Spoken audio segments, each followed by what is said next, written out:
ಬೇರೆ ಬೇರೆ ಊರುಗಳಿಗೆ ಕಾರ್ಯಕ್ರಮಕ್ಕೆ ಹೋಗ್ತೀರಾ? ಹಾ. ಅಲ್ಲಿಂದ ವಾಪಸ್ ಬರೋದು ತಡ ಆಗ್ಬೋದು, ಒಂದೊಂದು ದಿನ 2 ದಿನ 3 ದಿನ ಆಗ್ಬೋದು. ಯಾಕಂದ್ರೆ ಉತ್ತರ ಕರ್ನಾಟಕ ಬೇರೆ ಬೇರೆ ಊರುಗಳಿಗೆಲ್ಲ ಹೋದಾಗ ಅದು ಕಷ್ಟ ಆಗುತ್ತೆ.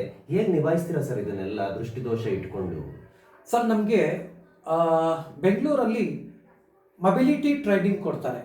ಅಂದರೆ ಸ್ಟಿಕ್ ಇದೆಯಲ್ವಾ, ಬಿಳಿ ಬೆತ್ತ ಅಥವಾ ಬಿಳಿ ಕೋಲು ಅಂತ ಏನು ಹೇಳ್ತೀವಿ, ಈ ಒಂದು ಸ್ಟಿಕ್ಕನ್ನು ಇಟ್ಕೊಂಡು ನಾವು ಹೇಗೆ ಓಡಾಡಬೇಕು ಅನ್ನೋ ಒಂದು ಟ್ರೈನಿಂಗ್ ಕೊಡ್ತಾರೆ.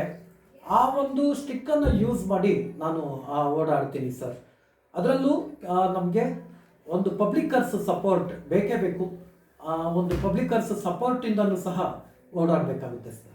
ಪಬ್ಲಿಕ್ ಸಪೋರ್ಟ್ ಕೂಡ ಬೇಕು ಅಂತ ಹೇಳ್ತಾ ಖಂಡಿತ ಇದ್ದಾರೆ. ಖಂಡಿತ ಸರ್. ಸರ್ಕಾರದಿಂದ ಏನಾದರೂ ನಿಮ್ಗೆ ನಿಮ್ಮ ಜೀವನಕ್ಕೆ ಅನುಕೂಲ ಆಗೋ ತರದಲ್ಲಿ ಸೌಲಭ್ಯಗಳು ದೊರೀತಾ ಇದಾವ ಸರ್? ನಾನು ಸರ್ಕಾರದಿಂದ ಏನು ಸಾರಿಗೆ ಇಲಾಖೆಯಿಂದ ಉಚಿತ ಬಸ್ ಪಾಸ್ ಕೊಟ್ಟಿದೆ. ಇದು ನನ್ನ ಜೀವನದ ನಿರ್ವಹಣೆಗೆ ಒಂದು ಆಧಾರ ಸ್ತಂಭ ಆಗಿದೆ ಅಂತ ಹೇಳಿದ್ರೆ ತಪ್ಪಾಗಲ್ಲ ಸರ್.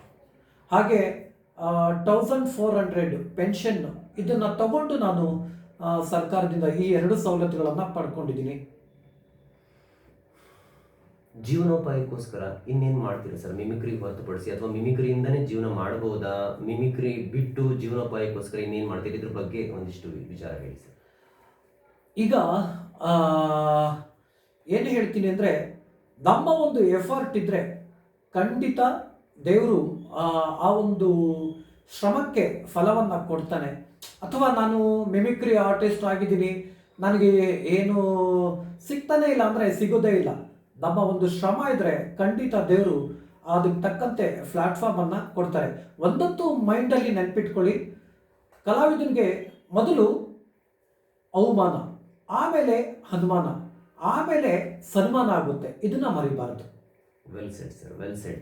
ನಿಮ್ಮ ಜೀವನಕ್ಕೆ ಏನು ಜೀವನದಲ್ಲಿ ಈ ಥರ ಸಾಧಿಸಬೇಕು, ಈ ಥರ ನನ್ನ ಆಸೆಗಳನ್ನ ಪೂರೈಸ್ಕೊಬೇಕು, ಏನೇನು ಗುರಿಗಳನ್ನ ಇಟ್ಕೊಂಡಿದ್ದೀರಾ ನೀವು? ನಾನು ಜೀವನದಲ್ಲಿ ಈಗ ಸಾಮಾನ್ಯ ವ್ಯಕ್ತಿಗಳು ಅಂದರೆ ಕೈ ಕಾಲು ಕಣ್ಣು ಚೆನ್ನಾಗಿರೋರು ಕಲಾವಿದರಾಗಿ ಸಾಕಷ್ಟು ಹೆಸರು ಮಾಡಿದ್ದಾರೆ. ಅದರಲ್ಲೂ ಮಿಮಿಕ್ರಿ ಆರ್ಟಿಸ್ಟ್ ಆಗಿ ಸಾಕಷ್ಟು ಹೆಸರು ಮಾಡಿದ್ದಾರೆ. ನನಗೆ ಜೀವನದಲ್ಲಿ ಸಕ್ಸಸ್ ಆ್ಯಂಡ್ ಅನ್ಸಕ್ಸಸ್ ಏನೇ ಆದ್ರೂ ಸಹ ಈ ಒಂದು ಮಿಮಿಕ್ರಿ ಪ್ರತಿಭೆಯಿಂದನೇ ನನ್ನ ಜೀವನವನ್ನು ರೂಪಿಸ್ಕೊಳ್ಬೇಕು. ಮತ್ತು ನಾನು ಬ್ಲೈಂಡ್ ಪರ್ಸನ್ ಆಗಿದ್ರು ಇದರೊಳಗಡೆ ಒಂದು ಹೆಸರನ್ನು ಮೂಡಿಸ್ಬೇಕು ಅನ್ನೋದು ನನ್ನ ಒಂದು ಜೀವನದ ಗುರಿ ಸರ್. ಹಾಗೆ ಫಿಲಮ್ ಲ್ಯಾಂಡಲ್ಲಿ ನನಗೆ ಒಬ್ಬ ಸ್ಟೋರಿ ರೈಟರ್ ಆಗಿ ವರ್ಕ್ ಮಾಡಬೇಕು ಅನ್ನೋದು ನನಗೆ ತುಂಬ ಇಷ್ಟ ಇದೆ ಸರ್. ವೀಕ್ಷಕರೇ, ತಾವುಗಳೆಲ್ಲ ಕೇಳಿಸ್ಕೊಂತಾ ಇದ್ದೀರಾ? ಇವರು ಈ ಥರ ಒಂದು ಗುರಿನ ಇಟ್ಕೊಂಡಿದ್ದಾರೆ. ಇವ್ರ ಗುರಿಗೆ ಪೂರಕವಾಗಿ ತಾವುಗಳು ಏನಾದರೂ ಒಂದು ಅವಕಾಶನ ಕೊಡೋದಾದ್ರೆ ಅವ್ರು ಬಹಳ ಸಂತೋಷ ಪಡ್ತಾರೆ. ನಮ್ಮೆಲ್ಲರ ಮಧ್ಯದಲ್ಲಿ ಇಂಥ ವ್ಯಕ್ತಿಗಳು ತಮ್ಮ ಛಲವನ್ನು ಬಿಡದೆ ಮುನ್ನುಗ್ತಾ ಇದ್ದಾರಲ್ಲ, ಅದು ನಮ್ಮೆಲ್ಲರಿಗೂ ಕೂಡ ಪ್ರೇರಣೆ. ಸೊ ಇಂಥ ವ್ಯಕ್ತಿಗೆ ನಾವೆಲ್ಲರೂ ಸಪೋರ್ಟ್ ಮಾಡಬೇಕಾಗಿದೆ ಸರ್. ಈಗ ಎಷ್ಟೋ ಜನ ವಿಭಿನ್ನ ಚೇತನ ವ್ಯಕ್ತಿಗಳು ಇದ್ದಾರೆ ಪ್ರಪಂಚದಲ್ಲಿ, ಅವ್ರಿಗೆ ಏನು ಕಿವಿ ಮಾತು ಹೇಳ್ತೀರಾ ನೀವು? ನೋಡಿ, ನಮಗೆ ವಿಕಲತೆ ಆಗಿದೆ ಅಥವಾ ವಿಶೇಷ ಚೇತನರು ಅಂತ ಹೇಳ್ತಾರೆ, ಅದು ಪರವಾಗಿಲ್ಲ. ನಮಗೆ ಏನು ಈ ಒಂದು ವಿಕಲತೆ ಇದೆ, ಈ ವಿಕಲತೆ ಇದೆಯಲ್ಲ, ಏನೂ ಮಾಡೋಕ್ಕಾಗಲ್ಲ ಅನ್ನೋ ಮನೋಭಾವನೆಯನ್ನು ಬಿಟ್ಬಿಡಿ. ಆಮೇಲೆ ನಿಮ್ಮನ್ನು ನೀವೇ ನೋಡ್ಕೊಳ್ಬೇಕು. ನಿಮ್ಮನ್ನು ಯಾರೂ ಸಹ ನೋಡ್ಕೊಳ್ಳೋದಿಲ್ಲ. ನಿಮ್ಮ ಜೀವನವನ್ನು ನೀವು ನಿಮ್ಮ ಶ್ರಮದಿಂದ ಖಂಡಿತ ನಿಮ್ಮ ಜೀವನವನ್ನು ನಡೆಸೋದಕ್ಕೆ ತಾವು ಪ್ರಯತ್ನಿಸಬೇಕು ಅಂತ ಹೇಳ್ತೀನಿ. ಒಟ್ಟಾರೆಯಾಗಿ ಈ ಸಮಾಜದಿಂದ ನೀವು ಏನನ್ನ ನಿರೀಕ್ಷಿಸ್ತೀರಿ ಸರ್? ನಿಮ್ಮ ಸುತ್ತಮುತ್ತಲ ಜನ ಇದ್ದಾರೆ, ನಿಮ್ಮ ಜೊತೆ ಹೇಗೆ ನಡ್ಕೊಬೇಕು ಅಂತ ಇಷ್ಟಪಡ್ತೀರಾ? ಏನನ್ನ ನಿರೀಕ್ಷಿಸ್ತೀರಾ ಸಮಾಜದಿಂದ? ನನಗೆ ಸಮಾಜದಿಂದ ಅನುಕರಣೆ, ಸಮಾಜದಿಂದ ಈ ಒಂದು ಅನುಕರಣೆ ಏನು ಮಾಡ್ತಾ ಇದ್ದೀನಿ, ಈ ಒಂದು ಮಿಮಿಕ್ರಿಯಿಂದ ನನಗೆ ಅವಕಾಶಗಳನ್ನು ಮಾತ್ರ ಕೊಡಿ. ದಯಮಾಡಿ ಅನುಕಂಪ ಬೇಡ. ನಾನೇನು ಕೆಲಸ ಮಾಡ್ತೀನಿ, ದೇವರು ನನಗೆ ಒಂದು ಉದ್ಯೋಗ ಕೊಟ್ಟಿದ್ದಾರೆ. ನನಗೆ ಇಷ್ಟವಾದಂತಹ ದೇವರು ಅಂದರೆ ಶಿವ. ಆ ಶಿವ ನಮಗೇನು ಒಂದು ಉದ್ಯೋಗ ಕೊಟ್ಟಿದ್ದಾರೆ, ಆ ಒಂದು ಉದ್ಯೋಗವನ್ನು ನಾನು ಮಾಡೋದಕ್ಕೆ ತಾವು ವೇದಿಕೆಗಳಲ್ಲಿ ಕಾರ್ಯಕ್ರಮಗಳನ್ನು ಕೊಡೋದರ ಮುಖಾಂತರ ನನ್ನ ಜೀವನವನ್ನು ನಡೆಸೋದಕ್ಕೆ ತಾವು ಸಪೋರ್ಟ್ ಆಗಿರಬೇಕು ಅಂತ ನಾನು ಕೇಳೋದಕ್ಕೆ ಇಷ್ಟಪಡ್ತೀನಿ ಸರ್. ನೋಡಿ, ಅನುಕಂಪ ಬೇಡವೇ ಬೇಡ ನನಗೆ. ನನಗೆ ಅವಕಾಶಗಳನ್ನ ಕೊಡಿ. ಯಾಕಂದ್ರೆ ನಾನು ಸುಮ್ಮನೆ ಕೂತ್ಕೊಳ್ಳೋನಲ್ಲ. ನಾನು ಏನಿದೆ ಅಂತ ನಾನು ನೋಡ್ತೀನಿ, ಏನಿಲ್ಲ ಅನ್ನೋದ್ರ ಬಗ್ಗೆ ತಲೆ ಕೆಡಿಸ್ಕೊಳ್ಳೋನಲ್ಲ. ಏನಿದೆ ಅಂತ ನೋಡ್ತೀನಿ. ನನ್ನಲ್ಲಿ ಒಂದು ಕಲೆ ಇದೆ, ನಾನು ಅದನ್ನ ನನ್ನ ಎಫರ್ಟ್ ಹಾಕಿ ನನ್ನ ಟೈಮ್ ಕೊಟ್ಟು ಡೆವಲಪ್ ಮಾಡ್ಕೊಂಡಿದ್ದೀನಿ. ಆ ಕಲೆಗೆ ನನಗೆ ಅವಕಾಶ ಕೊಡಿ, ಅದ್ರ ಪ್ರತಿಫಲನ ನಾನು ಅನುಭವಿಸ್ಕೊಂಡು ಜೀವನ ಮಾಡ್ತೀನಿ. ಈ ಒಂದು ಇಚ್ಛೆಯನ್ನ, ಈ ಒಂದು ಛಲವನ್ನ ಇಟ್ಕೊಂಡು ಬದುಕ್ತಾ ಇರುವಂತ ವ್ಯಕ್ತಿ. ಸರ್, ನಿಮ್ಮ ಫೋನ್ ನಂಬರ್ ಅನ್ನ ವೀಕ್ಷಕರಿಗೆ ಹೇಳಿದ್ರೆ ಯಾರಿಗಾದ್ರೂ ನಿಮ್ಮನ್ನ ಕಾಂಟ್ಯಾಕ್ಟ್ ಮಾಡೋದಕ್ಕೆ ಅನುಕೂಲ ಆಗುತ್ತೆ. ದಯವಿಟ್ಟು ನಿಮ್ಮ ಫೋನ್ ನಂಬರ್ ಹೇಳಿ ಸರ್. ನನ್ನ ಹೆಸರು ಶಿವಕುಮಾರ್, ಮಿಮಿಕ್ರಿ ಆರ್ಟಿಸ್ಟ್. ನನ್ನ ಒಂದು ಮೊಬೈಲ್ ನಂಬರ್ 9342843563. ಈ ಒಂದು ಸಂಖ್ಯೆಗೆ ತಾವು ಕಾಂಟ್ಯಾಕ್ಟ್ ಮಾಡಬಹುದು. ಇನ್ನು ನಮ್ಮ ರೋಟರಿ ತುಮಕೂರು ಪ್ರೇರಣಾ ವತಿಯಿಂದ ಈ ವರ್ಷ ಎಷ್ಟು ಅಂದ್ರೆ ಅಷ್ಟು ಒಂದು 10,000ಕ್ಕಿಂತ ಹೆಚ್ಚು ನೇತ್ರದಾನದ ಪ್ರತಿಜ್ಞೆಗಳನ್ನ ಮಾಡಿಸ್ಬೇಕು ಅಂತೇಳಿ ನಮ್ದು ಒಂದು ಗುರಿನ ತಗೊಂಡಿದ್ದೀವಿ ಸರ್ ಈ ವರ್ಷಕ್ಕೆ. ಯಾಕಂದ್ರೆ ಅಲ್ಲಿ ನಾವು ನೋಡ್ತೀವಿ, ಗೌರ್ಮೆಂಟ್ ಆಸ್ಪತ್ರೆನಲ್ಲಿ ಕಣ್ಣುಗಳು ಬೇಕಾಗಿದೆ ಅಂತೇಳಿ ಕ್ಯೂನಲ್ಲಿ ಇರೋರು ಒಂದಿಷ್ಟು ಜನ ಆದ್ರೆ, ಇನ್ನೊಂದು ಸ್ವಲ್ಪ ದೂರ ಇರುವಂತ ಸ್ಮಶಾನದಲ್ಲಿ ಅಲ್ಲಿ ಅನ್ಯಾಯವಾಗೂ ಇನ್ನೊಬ್ಬರಿಗೆ ಕಣ್ಣಾಗ್ಬೇಕಾಗಿರೋ ಕಣ್ಣುಗಳು ಮಣ್ಣಾಗ್ತಾ ಇದಾವೆ. ಆ ವ್ಯಕ್ತಿಗೆ ಪ್ರಯೋಜನ ಇಲ್ಲ, ಮಣ್ಣಿಗೆ ಹೋಗ್ತಾ ಇದಾವೆ, ಇಲ್ಲಾಂದ್ರೆ ಬೆಂಕಿಗೆ ಆಹುತಿ ಆಗ್ತಾ ಇದಾವೆ.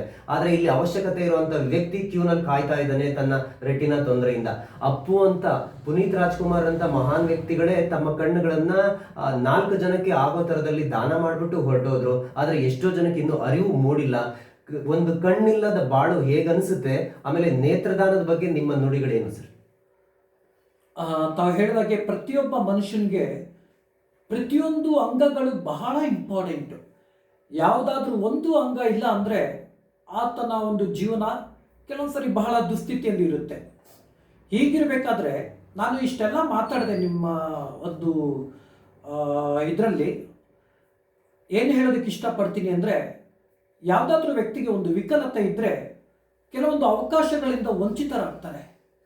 ಖಂಡಿತ ಅವಕಾಶಗಳಿಂದ ವಂಚಿತರಾಗಬಾರ್ದು ಅಂತ ಹೇಳಿದರೆ ದಯಮಾಡಿ ನಿಮ್ಮ 2 ಕಣ್ಣುಗಳನ್ನು ಮರಣದ ನಂತರ ದಾನವಾಗಿ ಬೇರೆಯವರಿಗೆ ಬೆಳಕಾಗೋದ್ರ ಮುಖಾಂತರ ಅವರಿಗೆ ಸಾಕಷ್ಟು ಅವಕಾಶಗಳು ದೊರೆಯೋ ಹಾಗೆ ತಾವು ಮಾಡಬೇಕು ಅಂತ ನಾನು ಈ ಒಂದು ಸಂದರ್ಭದಲ್ಲಿ ಹೇಳೋದಕ್ಕೆ ಇಷ್ಟಪಡ್ತೀನಿ. ತುಂಬಾ ಸಂತೋಷ ಸರ್ ನಿಮ್ಮ ನುಡಿಗಳನ್ನ ಕೇಳಿ. ಯಾಕಂದ್ರೆ ಇನ್ನೊಬ್ಬರಿಗೆ ನಿಮ್ಗೆ ಏನ್ ತೊಂದರೆ ಆಗಿದೆಯೋ ಅದು ಇನ್ನೊಬ್ಬರಿಗೆ ಆಗಬಾರ್ದು ಅನ್ನೋ ತರ ಕಾಳಜಿಯ ನುಡಿಗಳನ್ನ ತಾವು ನೋಡಿದ್ದೀರಾ. ವೀಕ್ಷಕರೇ, ಈಗಲೇ ನಾವು ಕಣ್ಮುಚ್ಚಿ ನಾವೇನಾದ್ರೂ ಮಾಡಕ್ ಹೋದ್ರೆ, ಇಲ್ಲಿಂದ ನಡೆಯೋಕ್ ಹೋದ್ರೆ ಸಾಧ್ಯನೇ ಇಲ್ಲ. 1 ಅಥವಾ 2 ನಿಮಿಷದಲ್ಲಿ ಇಲ್ಲೆಲ್ಲೋ ಡಿಕ್ಕಿ ಹೊಡ್ಕೊಂತೀವಿ. ಅಂತ ಒಂದು ಪರಿಸ್ಥಿತಿ 1 ನಿಮಿಷಕ್ಕೆ ನಮ್ಗೆ ಅನುಭವಿಸಕ್ ಆಗಲ್ಲ ಅನ್ನೋದಾದ್ರೆ ಜೀವನ ಪರ್ಯಂತ ಇಂಥವ್ರು ಅನುಭವಿಸ್ತಾರೆ.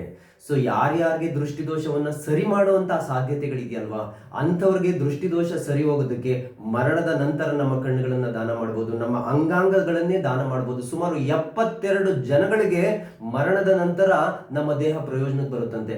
ಅನ್ಯಾಯವಾಗೂ ಕಣ್ಣುಗಳನ್ನ ಮತ್ತೆ ದೇಹದ ಅಂಗಗಳನ್ನ ಮಣ್ಣು ಮಾಡೋದು ಬೇಡ, ಇತರರಿಗೆ ಉಪಯೋಗ ಆಗೋ ತರವಾಗಿ ಮಾಡಿ ಹೋಗೋಣ. ಜೀವನ ಇರೋವರೆಗೂ ಕೂಡ ಒಂದು ರೀತಿಯಲ್ಲಿ ನಾವು ಸಮಾಜಕ್ಕೆ ಉಪಯೋಗಕ್ಕೆ ಬಂದ್ರೆ ಜೀವನದ ನಂತರವೂ ಕೂಡ ಉಪಯೋಗಕ್ಕೆ ಬರಬೇಕು. ಇವತ್ತು ನನಗೆ ಮಿಮಿಕ್ರಿ ಶಿವಕುಮಾರ್ ಸರ್ ಅವರನ್ನ ಸಂದರ್ಶನ ಮಾಡಿ ಬಹಳ ಅಂದ್ರೆ ಬಹಳ ಸಂತೋಷ ಆಗಿದೆ. ಇದರಿಂದ ವೀಕ್ಷಕರು ಇನ್ಸ್ಪೈರ್ ಆಗಿದ್ದಾರೆ, ಜೊತೆಗೆ ಸ್ವತಃ ನಾನೇ ತುಂಬಾ ಇನ್ಸ್ಪೈರ್ ಆಗಿದ್ದೀನಿ. ನಾವೆಲ್ಲರೂ ಯೋಚನೆ ಮಾಡ್ಬೇಕಾಗಿರೋದು, ನಾವೆಲ್ಲರೂ ಫೋಕಸ್ ಮಾಡ್ಬೇಕಾಗಿರೋದು ನನ್ನ ಹತ್ರ ಏನಿದೆ ಅನ್ನೋದ್ರ ಮೇಲೆ, ಏನಿಲ್ಲ ಅನ್ನೋದ್ರ ಮೇಲೆ ಅಲ್ಲ. What I have is not important, but what I do with what I have is very very important. ಇವತ್ತು ರೋಟರಿ ತುಮಕೂರು ಪ್ರೇರಣಾ ವತಿಯಿಂದ ಇಂಥ ಒಂದು ಸಂದರ್ಶನದ ಭಾಗ್ಯ ಸಿಕ್ಕಿದ್ದಕ್ಕೋಸ್ಕರ ನಾನು ಚಿರಋಣಿಯಾಗಿದ್ದೀನಿ ಶಿವಕುಮಾರ್ ಸರ್ ಅವರಿಗೆ. ಹಾಗೆ ಅವ್ರಿಗೆ ನಿಮ್ಮ ಸಹಾಯ ಬರಲಿ. ನಂಬರ್ ಹೇಳಿದ್ದಾರೆ, ಆ ನಂಬರ್ಗೆನೆ ತಾವುಗಳು ಯಾವುದಾದ್ರೂ ರೀತಿಯಲ್ಲಿ ಸಹಾಯ ಮಾಡಿದ್ರೆ ಅವ್ರಿಗೆ, ಅವ್ರ ಕುಟುಂಬಕ್ಕೆ ಎಲ್ಲರಿಗೂ ಕೂಡ ಒಳ್ಳೇದಾಗುತ್ತೆ ಅಂತ ಹೇಳ್ತಾ, ಈ ವ್ಯಕ್ತಿ ತನ್ನ ಸ್ವಂತ ಪರಿಶ್ರಮದಿಂದ ತಮ್ಮ ಗುರಿಗಳನ್ನ ಮುಟ್ಟಿ ನಾಡಿನಾದ್ಯಂತ ಮನೆ ಮಾತಾಗ್ಲಿ ಅಂತ ಕೇಳ್ಕೊಂತ ಕಾರ್ಯಕ್ರಮಕ್ಕೆ ನಾವು ಈ ಅಂತ್ಯನ ಹಾಡೋಣ. ಸರ್, ತಮ್ಮ ಈ ಒಂದು ನುಡಿಗಳಿಗಾಗಿ, ಇನ್ಸ್ಪಿರೇಷನಲ್ ಮಾತುಗಳಿಗಾಗಿ ಹೃತ್ಪೂರ್ವಕವಾದ ಧನ್ಯವಾದಗಳು ಸರ್. ಕೊನೆಯದಾಗಿ ವೀಕ್ಷಕರಿಗೆ ಕೊನೆಯದಾಗಿ ಇನ್ನೊಂದು ಮಿಮಿಕ್ರಿಯನ್ನ ಮಾಡಿ ಕಾರ್ಯಕ್ರಮನ ಮುಗಿಸ್ತಾ ಇದ್ದೀನಿ. Please sir. ಓಕೆ, ಈ ರೋಡಲ್ಲಿ ನಾಯಿಗಳು ಇರುತ್ತಲ್ಲ, 3-4 ಬೀದಿ ನಾಯಿಗಳು ಸೇರ್ಕೊಂಡು ಜಗಳ ಆಡಬೇಕಾದ್ರೆ ಯಾವ ಥರ ಬಗಳುತ್ತೆ ಅಂತ ತೋರಿಸೋಣ.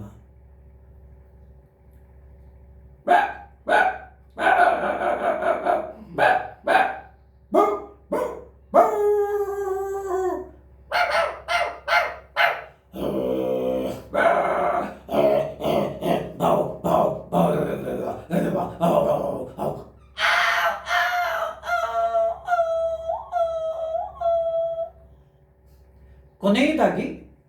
ಎಂಥದ ನಾದವನ್ನ ಮಿಮಿಕ್ರಿ ಮಾಡಿ ಕಾರ್ಯಕ್ರಮನ ಮುಗಿಸ್ತಾ ಇದ್ದೀನಿ.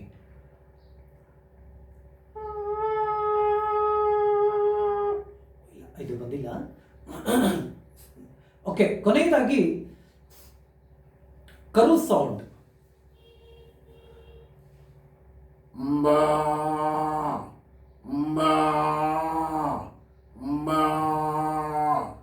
ನಮಸ್ಕಾರ. ನಮಸ್ಕಾರ ಸರ್, ಧನ್ಯವಾದಗಳು sir. Thank you Shivakumar sir, ನಿಮ್ಮ ಒಂದು ಸಂದರ್ಶನ ನೀಡಿದ್ದಕ್ಕಾಗಿ. Thank you sir.